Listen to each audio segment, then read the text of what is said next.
Hey, salut tout le monde! Je viens donc ouvrir ce vlog. Donc là, je montre pas ma tête parce que je n'ai pas trop le temps, donc c'est pour ça que je vous filme comme ça. C'était pour vous dire. Alors, je donc la dernière vidéo, je vous disais que j'avais quasiment fini un livre que j'ai donc pris, donc que j'avais fait dédicacer à Brive. Donc je vais vous le montrer. C'est donc celui-ci. Quand tu écouteras cette chanson de Lola Lafont.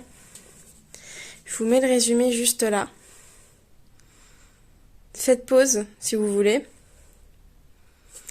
Donc, ce livre en fait, c'est donc la collection Ma nuit au musée, c'est-à-dire que ce sont donc des auteurs qui vont une nuit dans un musée européen ou même du monde, et en fait qui vont après écrire un livre sur ce qu'ils ont vécu dans ce musée cette nuit-là.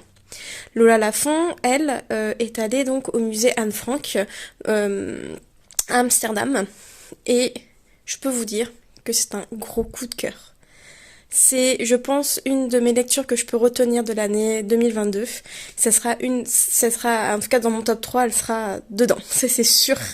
C'est vraiment un super roman. C'était un gros coup de cœur sur... en fait, Lola Lafont explique que on va dire, de dormir là-bas, ça l'a aussi un peu ouvert les yeux de ce que elle a vécu en tant aussi qu'enfant, en fait, juive et émigrée. Et c'est vraiment un magnifique livre, je vous le conseille énormément. Voilà, c'était pour aussi vous montrer ce gros coup de cœur et j'en suis tellement contente d'avoir pu faire dédicacer en plus ce livre. Attendez, hop, voilà, trop contente. Et d'avoir pu donc voir Lola Lafont et en fait je l'ai dévoré le soir même, je l'ai terminé et en fait, non, en fait, je l'ai terminé lundi. Ouais, lundi ou mardi, je sais plus. Mais en tout cas, je l'ai dévoré en 2 jours. Tellement il est bien, ce roman. Donc, super contente de l'avoir lu. Donc, j'ai terminé ce livre mardi, si je ne me trompe pas. Ou lundi, je ne sais plus. Et j'ai enchaîné avec cette lecture. Donc, le tome 2 des enquêtes de Lizzie Martin. Je vous mets le résumé juste ici. Faites pause aussi si vous voulez. C'est un cozy mystery. En fait, donc ça c'est un tome 2, c'est une saga. J'ai lu le tome 1 l'année dernière, et là j'ai trop voulu me mettre au tome 2. Je suis trop contente. J'adore cette lecture, comme d'habitude, super bien. J'ai lu une 60aine de pages, et j'adore. Voilà, je vous le remets. J'adore.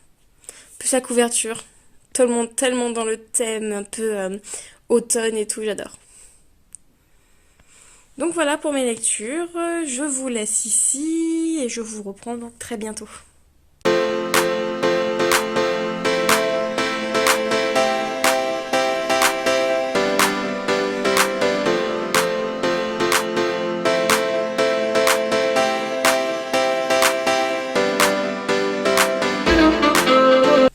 Salut tout le monde, on est donc aujourd'hui dimanche 13 novembre, je vous prends donc là, on est en fin de journée. Donc déjà j'ai mis dans le noir ma pièce parce que j'ai commencé à faire une petite déco de Noël que j'aime beaucoup. J'ai commencé à un peu décorer, si vous pouvez voir, je vous montrerai peut-être des plans juste après. Donc c'est pour ça que ma pièce est dans le noir. C'était aussi pour vous montrer tout ça. Et aussi donc je vous prends pour plusieurs choses. Déjà une annonce, roulement de tambour. J'ai appris donc vendredi, je vous l'ai annoncé un peu sur Instagram, que je suis donc sélectionnée pour être jurée au Grand Prix des lecteurs Pocket. Et pour la catégorie littérature française, je suis super contente d'avoir été sélectionnée. On était, je crois, beaucoup à participer à cette sélection pour être juré. Il y avait plusieurs catégories. Alors, si je ne me trompe pas, il y avait littérature étrangère, littérature française et je crois essai non fictif ou je ne sais plus, mais en tout cas il y avait 3 catégories. Et les 3 catégories me plaisaient beaucoup, mais bon, j'ai dû faire un choix. J'ai donc pris littérature française. J'ai plutôt privilégié les auteurs français qui, je pense, est un bon choix pour pouvoir aussi en parler un peu plus et découvrir de nouveaux auteurs, pourquoi pas. Donc voilà, je suis super contente. Encore une fois, voilà, je remercie encore donc Pocket de nous permettre, nous, de pouvoir juger en fait des lectures des auteurs, des romans, et je trouve ça super sympa de pouvoir nous ouvrir à ça, nous, simples lecteurs, simples bookstagrammeurs, de pouvoir faire ça. Donc voilà, ça c'était l'annonce donc Pocket. Après donc je vais tout de même vous parler de ma lecture en cours, hein, qui est donc le deuxième tome des enquêtes de Lizzie Martin, c'est de j'arrive jamais avec son nom,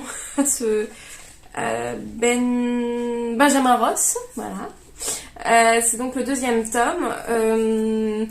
Comme je disais, je crois, avant, donc je vous ai pris jeudi, je crois. C'est une très bonne lecture. Vraiment, je suis super contente et même super étonnée parce que le premier tome, il a mis très longtemps à se mettre en place. L'enquête a mis très longtemps à se mettre en place. Là, on rentre c'est pas qu'on rentre dans le vif du sujet. Il n'y a pas une enquête qui se met direct en place, mais il y a une intrigue qui arrive directement. Donc c'est pour ça, c'est hyper intéressant.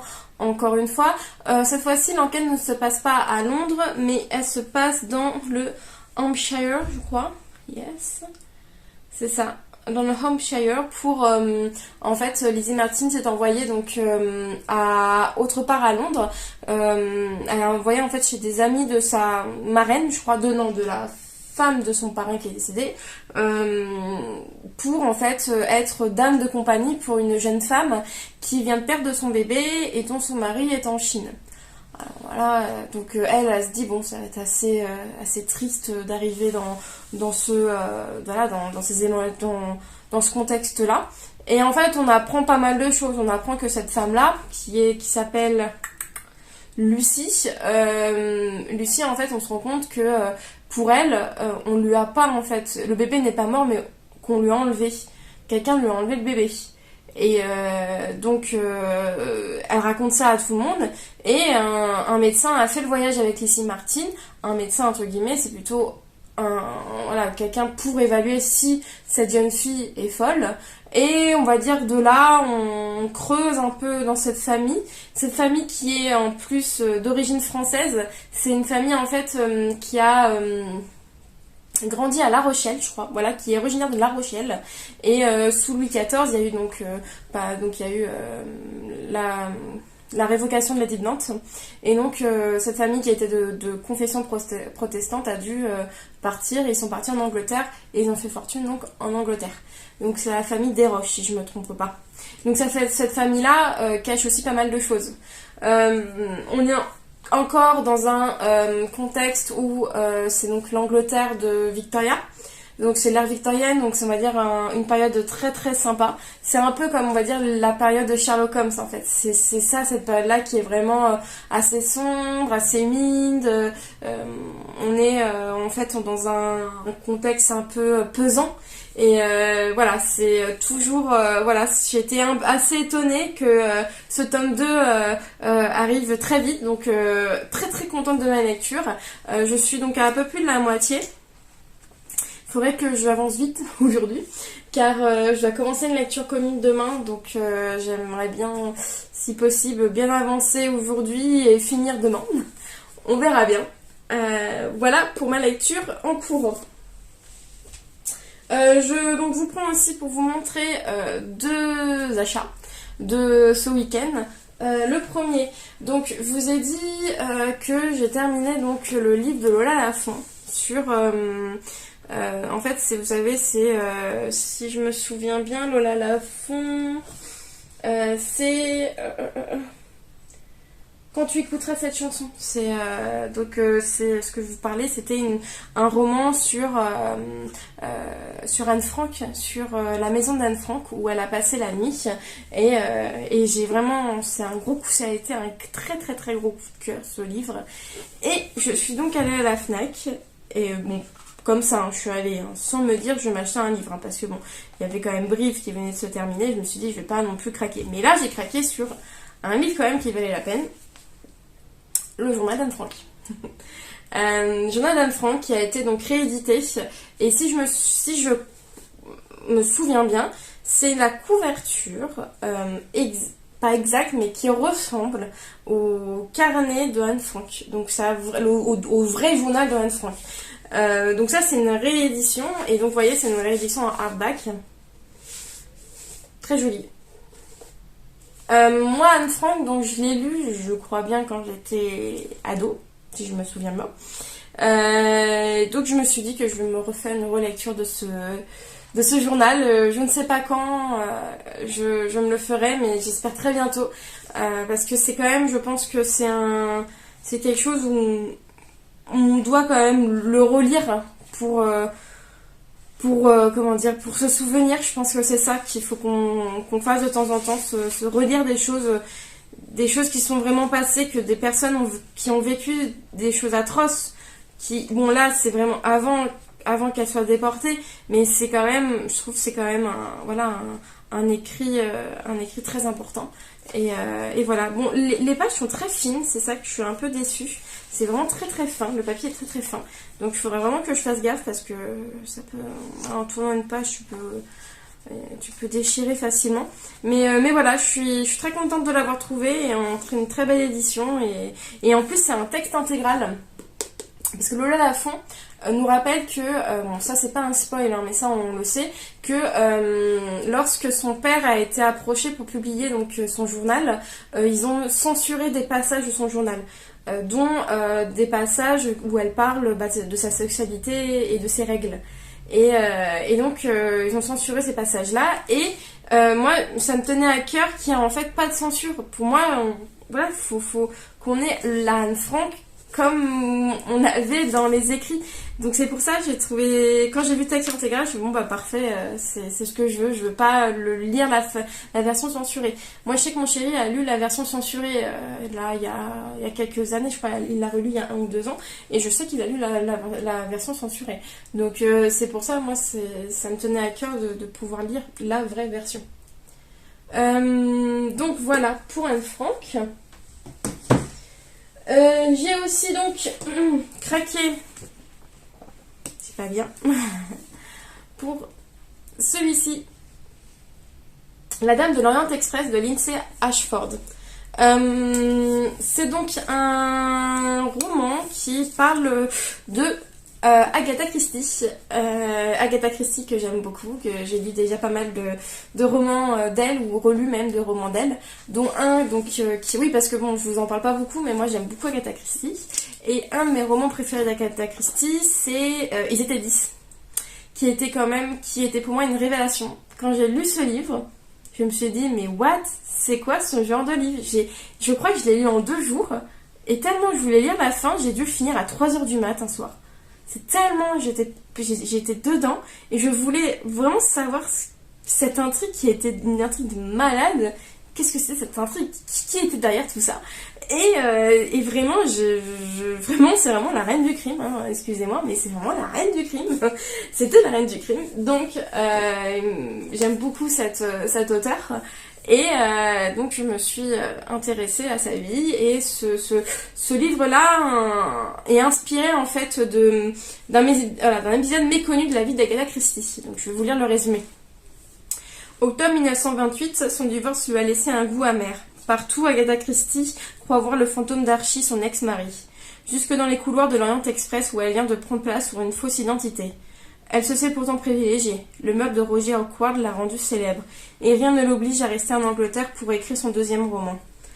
Elle a 38 ans, à bord de ce train mythique qui doit le mener à Istanbul, elle fait connaissance de 2 femmes, Nancy et Katharine. Elles aussi cachent leur passé. La première fuit un mari violent, la seconde part rejoindre son futur époux sur un site de recherche archéologique.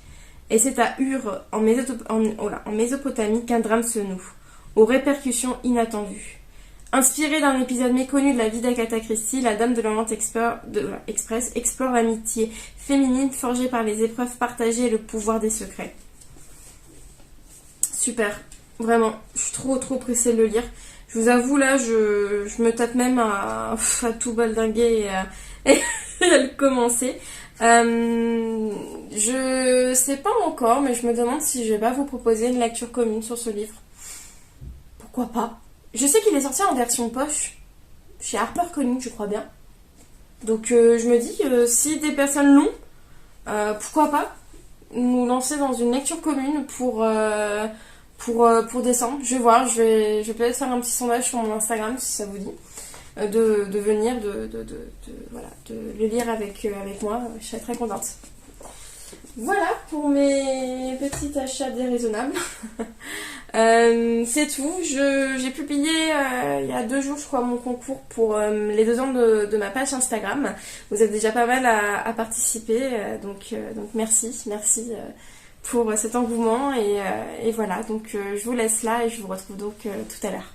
Salut tout le monde, donc je vous retrouve aujourd'hui, on est mardi, la meuf qui a du mal. Ouais, donc on est mardi, je viens vous faire un update lecture et j'ai eu une petite réception, donc je vais vous montrer tout ça. Donc concernant ma lecture en cours, je l'ai donc terminée. C'était donc le 2e tome des enquêtes de Lizzie Martin. C'est donc La curiosité est un péché mortel de Anne Granger. J'ai préféré le tome 2 au tome 1, qui est pour moi bien plus... il y a bien plus d'action, on est bien plus dans l'intrigue que dans le tome 1, parce que le tome 1, c'est un tome 1, quoi, l'histoire se met en place, et ça met un bon bout de temps pour, avoir un cadavre, excusez-moi, résoudre l'affaire, et là, vraiment, ça a été tellement limpide, l'enquête tellement limpide. La fin, je l'ai vu un peu venir, mais ça reste quand même une bonne fin et c'est ce que je voulais comme fin, donc très contente. C'était donc un 2e tome. Je veux pas trop vous lire le résumé si vous n'avez pas lu le tome 1, mais en tout cas voilà, c'était un très bon tome. Et donc comme j'ai adoré ce 2e tome, je suis allée sur Vinted voir s'il y avait le 3e tome en vente et donc je me suis pris donc le 3e tome. La nana qui adore. Voilà, donc j'ai le 3e tome qui devrait bientôt arriver, donc je vous montrerai peut-être dans cette vidéo là ou dans une prochaine vidéo. Donc c'est tout bon pour cette lecture. J'ai donc commencé en lecture commune avec Emeline une de mes copines du book club des 10 petites lectrices. Nous avons donc commencé aujourd'hui aussi un tome 2, le tome 2 des enquêtes d'Anna Swenson, Meurtre et Charlotte aux fraises. On a lu le tome 1, si je ne me trompe pas, cet été. Et on s'était dit qu'on allait attendre donc, pour lire le tome 2. Et on a donc commencé à lire aujourd'hui le tome 2. Le tome 2, alors je crois bien qu'il parle de Noël, donc je pense que ça se passe pas très loin de Noël. Hein. En tout cas, c'est toujours un cozy murder, donc il parle de gâteaux, de cookies, de Charlotte aux fraises, donc ça donne vraiment envie de manger pendant ce beau cozy mystery. Je pense pas vous lire la couverture parce qu'en fait il y a pas mal de spoil pour le tome 1. Donc je préfère pas vous lire le résumé. Mais voilà, pour l'instant, j'ai lu une 40aine de pages. Je suis vraiment au début. Hein. Mais comme d'habitude, ça s'enchaîne, les actions s'enchaînent, on est dans l'intrigue tout de suite. Vraiment très contente de pouvoir lire ce tome 2 avec Emeline en plus. Donc on est un peu passion cozy mystery avec Emeline. Donc très contente de lire ce 2e tome. Et pour ma réception, j'ai donc, il y a peut-être 1 ou 2 semaines, j'ai vu que Benoît du Cherche Midi avait mis une story sur un livre qu'il lisait en ce moment et qui rappelait un peu The Crown.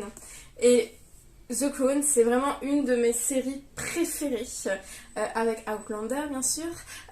Donc je lui ai dit, ah bah trop bien, s'il te reste un service presse, je suis pour. Et donc je ne pensais vraiment pas l'avoir, hein, parce que je me suis dit, bon bah tant pis, s'il n'y en a pas, c'est pas grave, moi je me l'achèterai de mon côté.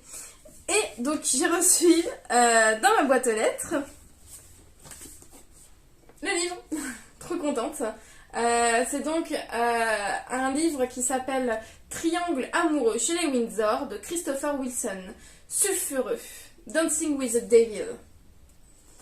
J'ai même reçu un petit mot de Benoît, me disait qu'il lui restait des SP et qu'il me l'envoyait. Donc j'ai trouvé ça super gentil. Merci beaucoup à Benoît et au Cherche Midi. Je vais vous lire le résumé. Décembre 1936, le prince Édouard VIII, dans un geste d'amour fou, renonce à son trône et abandonne l'Empire britannique pour une américaine doublement divorcée, Wallis Simpson. Ce coup d'éclat transforme les amants déchus en couple iconique du XXe siècle. Admiré, intouchable, mais contre toute attente, Wallis Simpson s'entiche ensuite d'un jeune et richissime playboy homosexuel avec qui elle partage de longues nuits aux quatre coins du globe. Blond et charismatique, Jamie Donahue sait tout faire, piloter un avion, parler plusieurs langues, danser et jouer du piano. Doté de charme et d'esprit, adoré de tous, le petit-fils du milliardaire Frank W. Walworth profite de sa position sociale et de sa fortune pour multiplier les frasques. Ses conquêtes sont excessivement masculines jusqu'à sa rencontre en 1950 avec le duc et la duchesse de Windsor. En dépit de leur différence d'âge, l'attirance physique entre Wallis et Jamie est immédiate. Ils vont former avec Edward un trio inséparable, devenant les meilleurs amis du monde. Voici l'histoire scandaleuse d'un trio amoureux dont personne n'est sorti indemne. Une enquête inédite et minutieuse menée par l'incomparable Christopher Wilson qui ose lever le voile sur les désirs coupables d'un couple mythique. Donc super contente. Comme en ce moment c'est la saison 5 de The Clone qui vient de sortir. C'est totalement dans l'air du temps. Je vous avoue que j'ai quand même pas mal de lectures à lire, mais je vais essayer de me le caler en décembre parce que vraiment il me donne trop envie de le lire. Donc sûrement en décembre je vais le lire, mais voilà. Encore merci au Cherche Midi, encore merci Benoît pour l'envoi de ce livre. Je suis super contente. Donc c'est tout pour le moment. Je sais pas si je vais vous reprendre bientôt, donc on est mardi, ce que je disais en début. Je sais pas si je vais vous reprendre. J'espère vous reprendre au moins demain ou jeudi, si j'ai d'autres nouvelles, par exemple des réceptions ou un colis, je ne sais aux autres. Donc voilà, donc peut-être que je vous reprendrai demain. Donc je vous dis à tout à l'heure. Salut, on est donc aujourd'hui jeudi 16 novembre 17, je sais plus. Bon bref, on est jeudi. Je viens clôturer ce vlog, mais avant ça, j'ai plusieurs choses à vous montrer. Attention. Tadam, j'ai eu 3 réceptions aujourd'hui, 2 services presse et une commande Vinted. Donc je me dis, comme je vous prends, je vais pouvoir vous montrer tout ça. Par quoi je vais commencer? Je vais commencer par ma réception Vinted, parce que je sais déjà ce que c'est, donc je me dis... ça va aller plus vite. En espérant que j'arrive à tout ouvrir.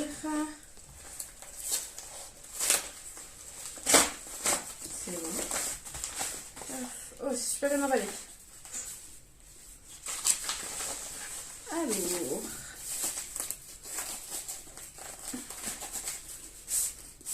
Alors, hier je vous parlais que j'avais fini donc les meurtres, les enquêtes, deuxième tome des enquêtes de Lizzie Martin, et que je m'avais commandé le troisième et donc je l'ai reçu. Voilà, le troisième tome des enquêtes de Lizzie Martin, un assassinat de qualité. Je l'ai donc eu pas trop cher sur Vinted, trop contente, très bon état. Bon, un peu corné là, mais ça va en soi, je trouve ça. Bon, les pages sont jaunies, mais c'est des livres qui sont sortis quand même il y a un bout de temps, hein, donc si je me trompe pas, ils sont sortis en 2010, donc ça date un peu quand même. Ah non, 2015, pardon, excusez-moi. 2015 en poche, donc bon, ouais, ça fait presque...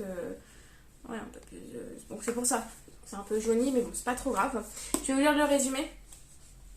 Londres 1867, un soir d'octobre, alors que l'inspecteur Ben Ross de Scotland Yard rentre chez lui, le fog tourbillonne et l'enveloppe telle une créature vivante. Lorsque le brouillard se lève le lendemain, une femme gît assassinée dans Green Park. Allegra Benedict était la belle épouse italienne d'un marchand d'art de Piccadilly. Qu'avait-elle été faire à Londres cet après-midi? Pourquoi avait-elle vendu sa broche dans Burlington Arcade quelques heures avant sa mort? Alors que Ben poursuit son enquête, son épouse Lizzie se penche sur la vie privée d'Allegra et découvre plus d'une raison pour laquelle quelqu'un aurait voulu sa mort. Je me suis fait un peu spoiler. Tadam. Enfin non. Non, pas vraiment. Non. Non, on va dire ça que non. Voilà, donc ça c'est le tome 3 donc, des enquêtes de Lizzie Martin et Ben Ross. Donc je suis super pressée de pouvoir le lire lui aussi. Comme j'ai adoré le tome 2, je me dis il peut qu'être bien ce tome 3. Donc voilà pour ma réception Vinted. Là donc j'ai 2 services presse qui sont donc arrivés aujourd'hui. Donc le premier, je vais pas savoir ce que c'est. Je l'avais demandé. Beau petit livre. Oh, il est trop beau. Super beau. Oh. Magnifique. Alors, c'est un roman historique des éditions City. Nous, filles de Sparte de Claire Heywood. En fait, c'est depuis que j'ai lu donc Circe de Madeline Miller, je trouve qu'il manque un peu de livres sur... il me manque surtout un peu de livres sur l'aspect plutôt mythologique, l'aspect plutôt antique. Après, peut-être c'est parce qu'il en manque un peu de lecture qui parle de ce milieu-là. Donc je me dis, c'est peut-être l'occasion et je trouve la couverture magnifique. Magnifique, elle est jaune et un peu en fait beige. Je vais vous lire le résumé. D'une beauté inégalée de naissance divine, Hélène et Clytemnestre suscitent l'admiration de toute la Grèce. Les 2 jeunes princesses de Sparte profitent d'une existence dorée, de luxe et d'abondance. Mais un tel privilège a un prix. Jamais elles ne pourront être maîtresses de leur destin. Elles ne sont encore que des enfants lorsque sont séparées et mariées au légendaire roi Agamemnon et Ménélas. Les 2 sœurs ne se réveilleront jamais. Leur devoir est maintenant de donner naissance à des héritiers et d'assurer le rôle des reines douces et soumises. Mais lorsque le poids de la cruauté et de l'ambition de leur mari devient trop lourd à porter, elles doivent aller au-delà de leurs conditions et se rebeller. Leurs décisions font basculer le cours de l'histoire et 3000 ans plus tard, l'écho de leur voix résonne encore au nom de toutes les femmes, puissantes et libres. 2 sœurs séparées, une passion interdite, la guerre de Troie sous le regard des femmes. Ça a l'air super bien, vraiment. Hein. Oh, top! Ça a l'air vraiment trop bien. Ah, je sais pas encore quand est-ce que je vais le lire. J'ai une palle qui déborde. Donc je ne sais pas encore quand est-ce que je vais le lire, mais en tout cas, j'adore le résumé. Vraiment trop envie. Et magnifique en plus la couverture. Vraiment super beau. Quand est-ce qu'il sort? Il est sorti. Il est sorti le 9 novembre. Super. Et ben, trop bien. Je suis super contente. Ça va être un super roman, je pense. Il faut vraiment que je me cale un jour pour le lire. Voilà. Donc ma deuxième réception, je pense savoir ce que c'est. Oui, yeah. Je vous ai déjà parlé dans une vidéo. J'ai reçu en fait donc des éditions Albin Michel. Ah, trop bien. Mais par l'intermédiaire de Glyph, ce roman. Donc le café du temps retrouvé de Toshigazu Gawakushi, qui est en fait la suite de ce que je vous ai déjà parlé. Je ne me rappelle plus du titre, c'est super. Le café est encore chaud, non, c'est pas ça? Qu'est-ce qu'ils disent? Tant que le café est encore chaud, voilà. Donc, en plus je suis bête, il y avait une marque là, juste là. Je suis vraiment fatiguée, moi, faut que j'aille me reposer. Donc, c'est donc la suite. Super contente parce que j'avais adoré le premier. Et, donc en fait, c'est Glyph qui m'a contacté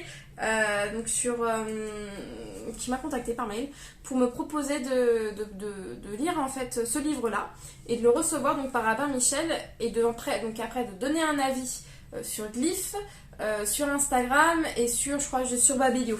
Donc je vais donc publier je vais publier donc 3 chroniques sur différents sites et voilà, c'est pour donner voilà, mon avis sur ce livre. Donc je suis super contente, merci beaucoup Albin Michel, merci beaucoup Glyph.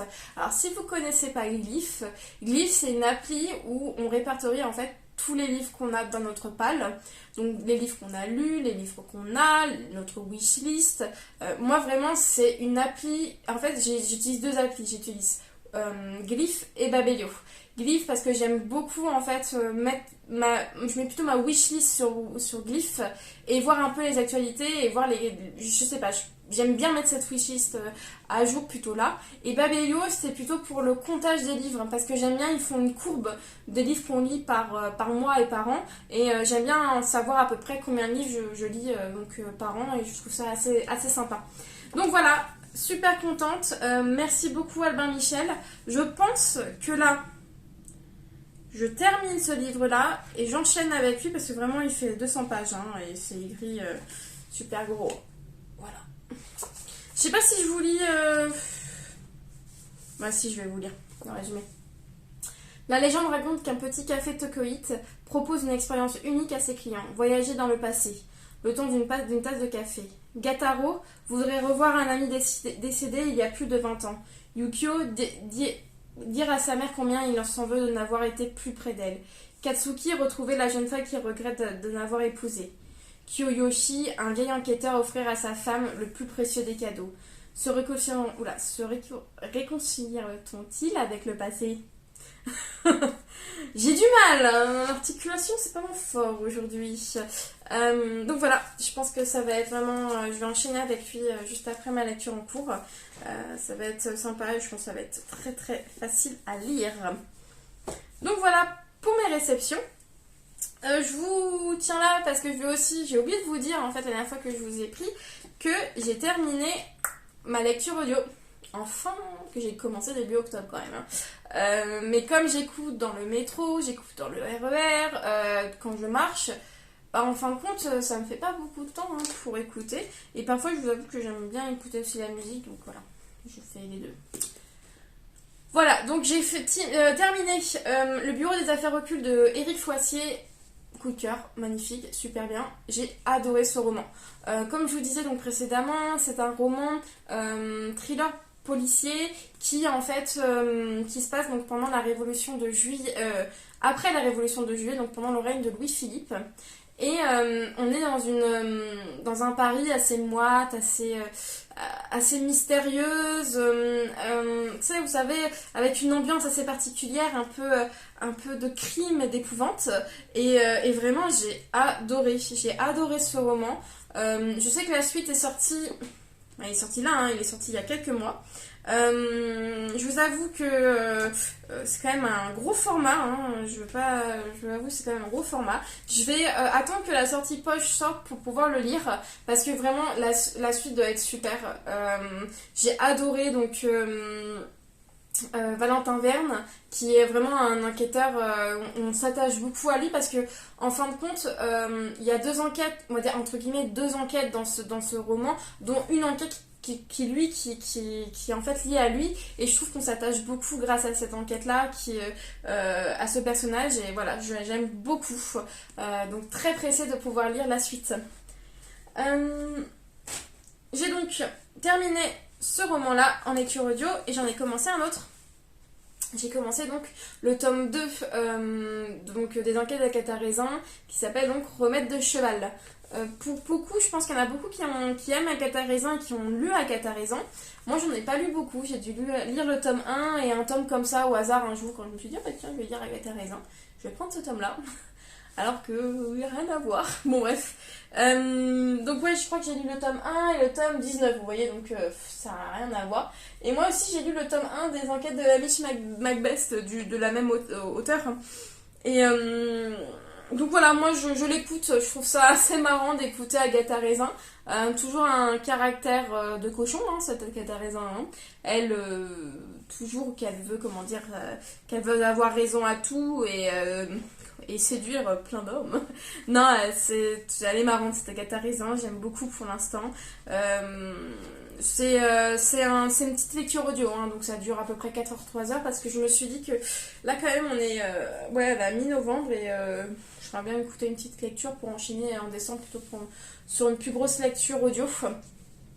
Donc voilà pour ma lecture audio en cours.